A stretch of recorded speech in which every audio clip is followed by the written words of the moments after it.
नमस्कार, मैं रवीश कुमार हूं। चलिए बहुत कम समय में पूरे देश और दुनिया की खबरों पर नजर डालते हैं। तो आइए आज के मुख्य समाचार में देश भर की तमाम बड़ी खबरों को जानते हैं। मैं आपसे हाथ जोड़कर विनती करता हूं कि इस वीडियो को अंत तक देखें और हमें समर्थन करने के लिए हमारे चैनल को सब्सक्राइब करें। और आप हमारा वीडियो कहां से देख रहे हैं, कृपया कमेंट बॉक्स में जरूर बताएं। फसल बीमा घपले पर सख्ती, किसानों को राहत, एक तरफ जांच, दूसरी तरफ सस्ता कर्ज। उत्तर प्रदेश में प्रधानमंत्री फसल बीमा योजना में हुए घपले पर केंद्र सरकार सख्त हो गई। महोबा, झांसी समेत कई जिलों में करोड़ों के फर्जीवाड़े की रिपोर्ट कृषि मंत्रालय ने तलब की। इसमें अब तक की गई कार्यवाही का पूरा ब्यौरा मांगा गया है, जिससे दोषी अफसरों और कर्मचारियों पर कार्यवाही तय मानी जा रही है। स्मार्ट सिटी की पहचान बन चुकी नदियां अब जीवनदायिनी नहीं, बल्कि जहरीले नालों में तब्दील हो गई हैं। पानी में कॉस्मेटिक डिटर्जेंट और केमिकल डाइस का खतरनाक मिश्रण खुल चुका है। नदी किनारे उतरते ही बदबू, झाग और कालेपन की परतें साफ दिखती। विशेषज्ञ चेतावनी दे रहे हैं कि इस पानी को छूने भर से त्वचा जलन, रशेस, फंगल संक्रमण और गंभीर एलर्जी का खतरा बढ़ गया है। मुख्यमंत्री योगी आदित्यनाथ ने सड़क सुरक्षा को लेकर बड़ा और सख्त संदेश दिया। उन्होंने 1 जनवरी से 31 जनवरी 2026 तक प्रदेशव्यापी सड़क सुरक्षा माह आयोजित करने के निर्देश दिए। सीएम योगी ने स्पष्ट कहा कि सिर्फ चालान काटना दुर्घटनाओं को रोकने का स्थायी समाधान नहीं है। यातायात नियम तोड़ने वालों के खिलाफ कड़ी कार्यवाही की जाए। ऐसे मामलों में ड्राइविंग लाइसेंस जब्त करने और वाहन सीज करने की स्पष्ट नियमावली बनाकर सख्ती से लागू की जाए। दिव्यांग जनों को नई उम्मीद। लखनऊ के दिव्यांग जनों के लिए राहत और सशक्तिकरण की बड़ी पहल की जा रही है। जिला दिव्यांग जन सशक्तिकरण अधिकारी शशांक सिंह के अनुसार शिविरों में पात्र दिव्यांग जनों का परीक्षण कर उन्हें कृत्रिम हाथ पैर और आवश्यक उपकरणों के लिए चिन्हित किया जाएगा। आधुनिक तकनीक से बने कृत्रिमंग और सहायक उपकरण उपलब्ध कराने के लिए 22 से 31 दिसंबर 2025 तक विकास खंड स्तर पर आकलन शिविर लगाए जाएंगे।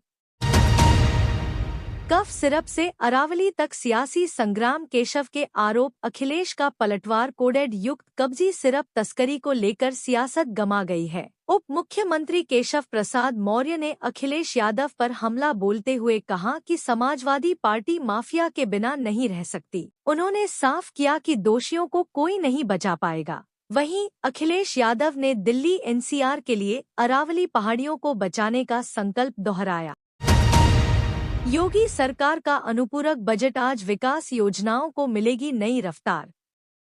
उत्तर प्रदेश की योगी आदित्यनाथ सरकार आज सोमवार को विधानसभा में अनुपूरक बजट पेश करेगी। आम बजट से करीब 2 महीने पहले लाया जा रहा यह बजट उन विकास परियोजनाओं को गति देगा जो धन के अभाव में रुकी हुई हैं। सूत्रों के अनुसार अनुपूरक बजट का आकार 25 से 00 करोड़ के बीच हो सकता है। बीते वर्ष दिसंबर में सरकार ने 17,865 रुपए करोड़ का अनुपूरक बजट पेश किया था। नदी संरक्षण में योगी मॉडल बना देश की मिसाल, यूपी का हाईटेक फॉर्मूला अपनाएगा भारत। उत्तर प्रदेश में नदियों के संरक्षण को लेकर योगी सरकार की पहल अब राष्ट्रीय मॉडल बन गई है। पहली बार किसी राज्य ने नदी संरक्षण के लिए hi tech river drone survey system का बड़े पैमाने पर इस्तेमाल किया। लखनऊ, प्रयागराज, वाराणसी, कानपुर समेत गंगा, यमुना, गोमती, वरुणा, पांडु नदी के करीब 150 किमी क्षेत्र का ड्रोन सर्वे पूरा हो चुका है। इसकी सफलता को देखते हुए केंद्र सरकार ने यूपी के इस मॉडल को पूरे देश में लागू करने का निर्णय लिया है। उत्तर प्रदेश के युवाओं के लिए बड़ी खुशखबरी है। प्रदेश में 10,000 से अधिक पदों पर बम्पर भर्तियां निकली हैं। उत्तर प्रदेश अधीनस्थ सेवा चयन आयोग, यूपी पुलिस भर्ती बोर्ड, यूपी लोक सेवा आयोग, बनारस हिंदू विश्वविद्यालय और भारत इलेक्ट्रॉनिक्स लिमिटेड समेत कई संस्थानों ने लेखपाल, पुलिस शिक्षक, लेक्चरर और प्रशिक्षु पदों के लिए आवेदन मांगे हैं। इन भर्तियों में 12वीं पास से लेकर पोस्ट ग्रेजुएट उम्मीदवार आवेदन कर सकते हैं। ऑनलाइन आवेदन प्रक्रिया दिसंबर 2025 से लेकर जनवरी 2026 तक अलग अलग तिथियों में जारी होगी। मथुरा हादसे के बाद यमुना एक्सप्रेसवे पर डर का सन्नाटा, यात्रियों की संख्या घटी। मथुरा में यमुना एक्सप्रेसवे पर हुए भीषण सड़क हादसे के बाद यात्रियों के मन में डर बैठ गया। दिल्ली और नोएडा रूट पर यात्रियों की संख्या में 30 से 35% तक की गिरावट दर्ज की गई। हालात यह है कि हादसे वाली जगह पर वाहन रुक जाते हैं और यात्री जली हुई बसेस के वीडियो बनाते नजर आते हैं। Civil lines roadways bus station से वाराणसी, गोरखपुर, पूर्वांचल के अन्य शहरों के लिए बस सेवा पूरी तरह से बंद कर दी गई।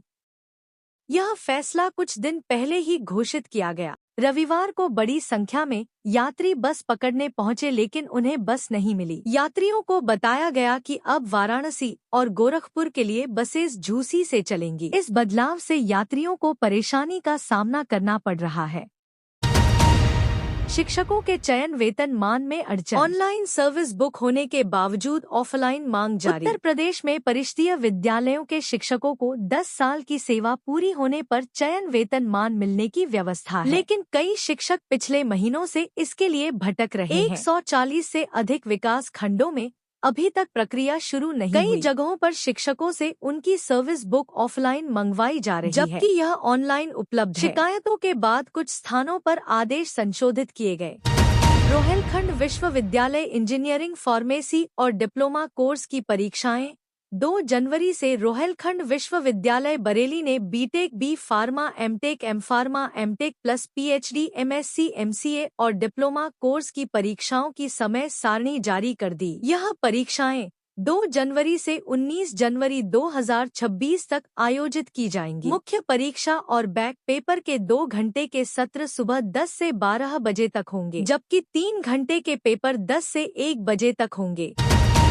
माघ मेले के लिए रेलवे का खास इंतजाम। अगले साल शुरू होने वाले माघ मेले को देखते हुए रेलवे ने विशेष तैयारियां शुरू कर दी हैं। पहली बार स्पेशल ट्रेन में दोनों ओर इंजन लगाए जाएंगे, जिससे इंजन रिवर्सल में समय की बचत होगी और जिस रूट में भीड़ होगी वही ट्रेन तुरंत रवाना की जा सकेगी। मेले के लिए मेमो ट्रेन के भी अतिरिक्त रैक मंगवाए जा रहे हैं। प्रयागराज में विभिन्न जोनल रेलवे से स्पेशल ट्रेनों के रैक आने शुरू हो गए हैं।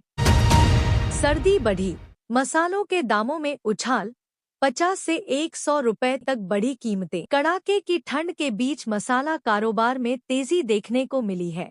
सर्दी बढ़ने के साथ गर्म तासीर वाले मसालों की मांग बढ़ गई, जिससे दामों में भी उछाल आया। बीते महीने में छोटी इलायची, लौंग, काली मिर्च, धनिया, हल्दी, सौंठ जैसे मसालों के दाम 50 से 100 रुपए प्रति किलो तक बढ़ गए। व्यापारी बताते हैं कि सर्दियों में लोग स्वाद और सेहत दोनों के लिए मसालों का ज्यादा इस्तेमाल करते हैं।